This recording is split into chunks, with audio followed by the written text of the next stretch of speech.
What is up, everybody? Architect here, and apparently I forgot to unmute my OBS recording for the microphone, so here goes a second round of me talking about how badass this Polaris is, and just a few things that I would personally change if I were able to do so.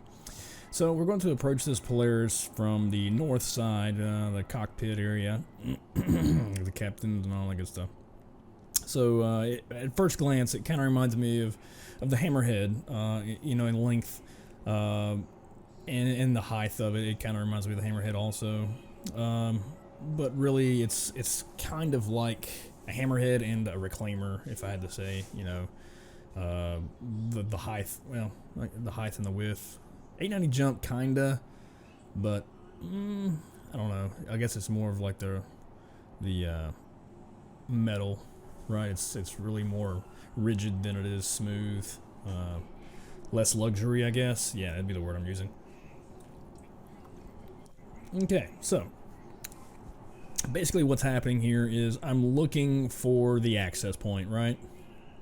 It's not exactly forthgoing on where the access point is, but I'll go ahead and skip to that now, seeing as I did find it, but it's just really terrible.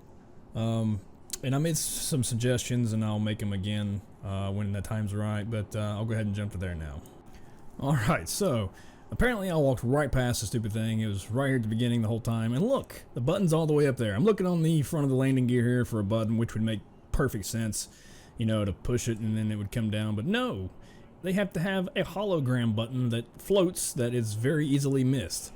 This looks like it's already been mentioned before on the feedback forums, and that people were wanting some other form of being able to physically push a button, myself included. If it was right there on the landing gear, it would be perfect. I don't care, just anywhere, preferably in the front. Obviously, it would be the way easier to find it, but something and a light to come, to kind of shine around where the elevator is being called from. That way you can physically see where it's coming from. Anyway, I digress. This is a really, really, really cool ship, minus the elevator thing there. And yeah, we'll get to that later. It's not that big a deal right now. We're already in the ship. Let's continue the tour. All right, so main elevator. Yeah, I would like to have some sort of, I don't know. I mean, it's pretty straightforward, but some signage regardless. It's kind of weird. And these look to be some escape pods. There are escape pods all over this ship. It's like they're waiting for this thing to fail. Am I right? It's also got some mood lighting, Kick on some Barry Jones. I can't do that. Anyway, yeah, so we're going to move forward here. The cockpit's pretty straightforward. It reminds me of... the Javelin maybe, or the Idris. It's just really big, obviously, right? It's a big ship, so it would make sense. And then there's no ATC here, so, who's going to let you out, right? Nobody. Alright, so we're going to go ahead next to here. Obviously, there's no globe. Don't know where it went to. Maybe it'll be back. It's BTU, right? So, this is going to be a long tour. This is the armory. Lots of weapon racks. Man, this thing is max to the gills, not guilds. With suit lockers and weapon racks. I mean, it's just crazy. Yeah, I mean, you could really take this thing into war, and that's awesome. That's what it's for, right? And in this room here, it's locked. I don't even know what it is. Don't know what it goes to. Yeah, is it captain quarters? It doesn't say, but there's no signage, and that's one thing I feel like there should be some signage of like some of what these things are, and there's definitely nothing here. So, not sure what to make about that. The fuse panel here, there's some problems with the textures, and then you walk into looks like a turret. And on this side, I believe, is also a turret across the hall from it. Then you come down here, and this is, I believe, the mess hall, which there's no sign for it, but obviously when you walk in, you can see exactly what it is. It is a mess hall, living quarters, etc. I like how they don't fill this stuff with things anymore. I believe one of the devs, when I had a conversation, said they were going to start moving the decorative stuff. But I would like to at least see a picture, you know, of what is supposed to go in some of these little cubby holes and what you can stock them with and stuff like that. I still haven't fixed my crouch button. It's PTU, you know, what's the point, right? So across from the mess hall is the bunk area, right? This is where all the habitations are.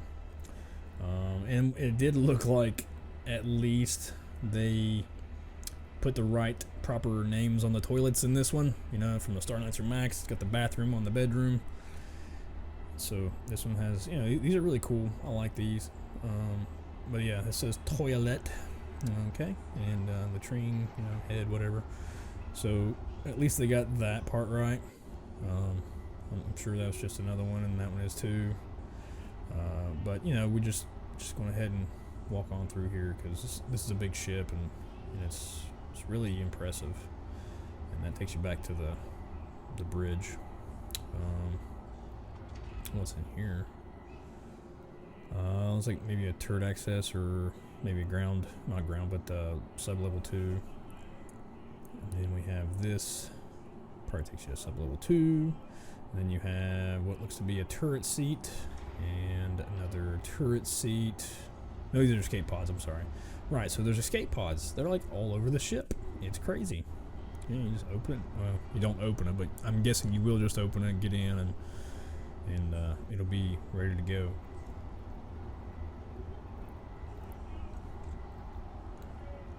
And then we'll come over here, and there's a whole other wing over here, medical.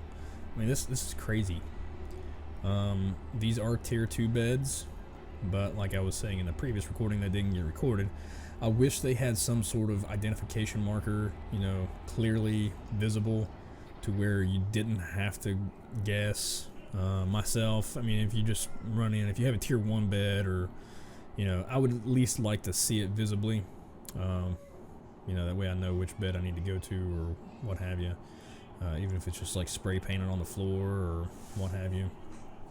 These kiosks do tell you, not just by looking at them, you actually physically have to go into them, and it tells you what the bed itself is, which is fine.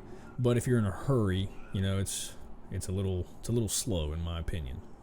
So I would at least, you know, have some sort of visual indicator stating what type the bed is, even if it's, you know, like I said, spray painted on the floor. It doesn't matter. Just somewhere in localization of the bed itself would be very suitable for being able to get the proper treatment you need.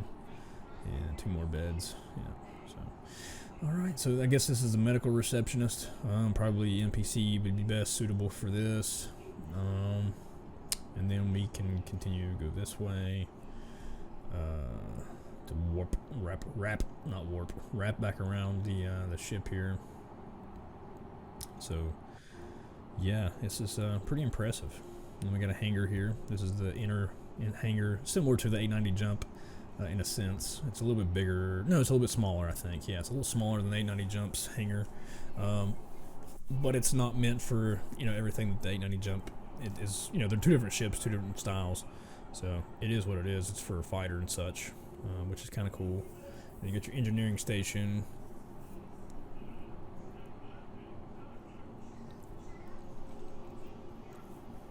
And then we'll come around here, go back downstairs, go downstairs.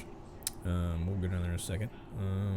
Just reiterating a little bit of stuff that I've already talked about. So it's got a lot of engineering terminals, which is kind of cool. Then your jump drive, which either isn't here or I didn't find the button. I'm not sure which. It probably isn't here. So that's not a big deal. And then we go downstairs, and here is a elevator that takes you down to the sub-level. It looks like this is all behind glass, which is probably for safety reasons. Just go ahead and click this button.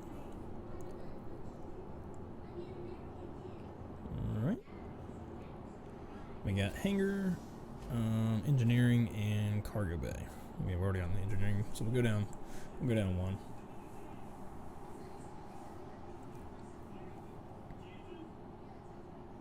All right, and we're down here. I mean, this looks visually very stunning. I'm amazed. I mean, it looks really good. Definitely a good FPS level. Lots of engineer terminals. I mean, these are a lot. This blows my mind. Like, either they're a little too many, or CIG has plans for them, or something, because there's a lot of them. I mean, this is just, you know, other than the little visual glitches, it's still very, very, very nice ship. And it really blows my mind. It looks really good. And I'm not even a person that does FPS stuff. I mean, I do FPS, but I don't do like space combat stuff. But yeah, this has got a lot of stuff in it. And you got your torpedoes here, which is really nice.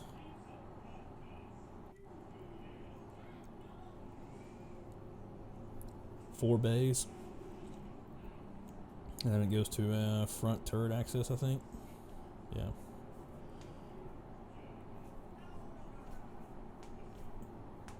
Yep, that's pretty much it. So I mean, that's crazy. This is a pretty good sized ship. This is probably one of the biggest ships other than the 890 Jump. Just to have a bunch of rooms that you go into and such. And yeah, so that's what I think about that ship. And again, it's a really nice ship.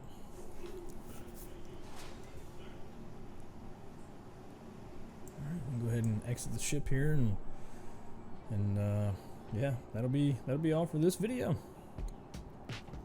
But yeah, if you like what you've seen, guys, go ahead and give it a thumbs up. If you want to see more stuff like this, hit that subscribe button. And as always, guys, remember, the ship gets a 4.9 out of a 5.0 due to the elevator button. All right, guys, till next time. Game on.